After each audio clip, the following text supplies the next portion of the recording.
আসসালামু আলাইকুম। তো এখন রাত প্রায় 2:30 বাজে। আমাদের আসলে দেশের ডিউটির কারণে বা আমরা তো পুলিশে চাকরি করি, যার কারণে আমাদের রাত্রি ডিউটিটা বেশি পড়ে। তো আজকে হচ্ছে 14 ডিসেম্বর, হ্যাঁ 14 না 15 ডিসেম্বর, 14 ডিসেম্বর। আসলে আমরা যেই স্থানটাতে এখন দাঁড়ায় আছি, আপনারা যদি দেখেন ভালো করে অনেকেরই পরিচিত মনে হবে। এই স্থানটা হচ্ছে বধ্যভূমি বা শহীদ বুদ্ধিজীবীদের যেই গোরস্থান, বা যেখানে তাদেরকে সমাধিস্থল করা হয়েছিল, বা পাকিস্তানে যে বাহিনী ছিল বা মিলিটারি ছিল, যা নাকি 1971 সালে 10 ডিসেম্বর থেকে 14 ডিসেম্বর পর্যন্ত বাংলাদেশের অনেক বুদ্ধিজীবীকে আর কি হত্যা করছিল, গণহত্যা চালাইছিল। তারা চাইছিল এই দেশটাকে শোষণ করতে, যার বিনিময়ে দেশের অনেক বুদ্ধিজীবী, অনেক শিক্ষিত লোক, অনেক ত্যাগী লোক, তারা তাদের জীবন দিয়ে জীবন আসলে দেয় না ওইভাবে, জীবন আসলে তারা ছিনাই নিছিল। যাই হোক, ওরা তো হিংস্র পশু ছিল। আপনারা যদি এই সাইডটাতে দেখেন, ওই যে সাইডটা দেখতেছেন, ওইখানে হচ্ছিল হাজার হাজার কবর রয়েছে। আর এটাই বধ্যভূমি এই কারণে বলা হয় যে এইখানে কিন্তু এই দেশের বুদ্ধিজীবীদের, মেধাবীদের কিন্তু এখানে আর কি গণকবর দেওয়া হয়েছিল।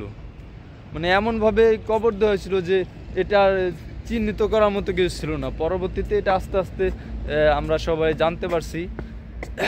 এবং এই যে পিছে যে জায়গাটা দেখতেছেন, এই যে পুরো যে জায়গাটা, এইখান থেকে যে পুরো যে জায়গাটা দেখতেছেন, এটা বিশাল, অনেক দূরত্বের। এখানে কিন্তু প্রচুর পরিমাণে আর কি কবরস্থান রয়েছে, মানে গণকবর রাখা হয়েছে। এবং এখনও যারা বুদ্ধিজীবী মারা যায় তাদেরকেও কিন্তু এই যে এই সাইডটাও যদি দেখেন, এই সাইডটাও, এই যে পুরোটা, এই যে পুরো যে এরিয়াটা দেখতেছেন, এই পুরো এরিয়াটা কিন্তু সকল বুদ্ধিজীবীদের এখানে কিন্তু কবরস্থান রয়েছে, এদেরকে এখানে কবর দেওয়া হয়। তো আমাদের প্রত্যেকের উচিত যে 1971 সালের যে ভয়াবহতা, এই সম্পর্কে জানা, এই সম্পর্কে বোঝা, এবং প্রত্যেক শহীদের প্রতি যথেষ্ট পরিমাণ সম্মান রাখা। কারণ তাদের রক্তের বিনিময়ে বা তাদের ত্যাগের বিনিময়ে আপনি যে স্বাধীন বাংলায় বসবাস করতেছেন, এটা কিন্তু আপনি স্বীকার করতে হবে।